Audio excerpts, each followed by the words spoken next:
After settling in the high 600s to start off 2026, the market stagnated around this triple top range.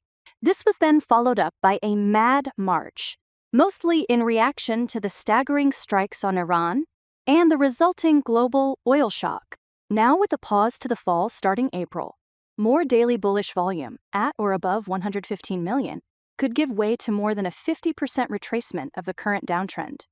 Though even in such a bullish case, crossing back over 680 would be a tall order without a massive de-escalation of fighting in the Middle East and a clear path to returning to safe travel in the Persian Gulf and Red Sea. This deeper downtrend could still be broken with daily volume under 100 million, but the market would likely resume that general trajectory without any long-term guarantee of safe transit through those waterways. Speculation about peace may help, but without anything concrete, this neutral to bearish stance can continue into May. A major catalyst for a larger downtrend would of course be a wider war directly involving more countries. But even if that doesn't happen, increasing daily bearish volume above 130 million could be enough to send price knocking on that lower 600 boundary.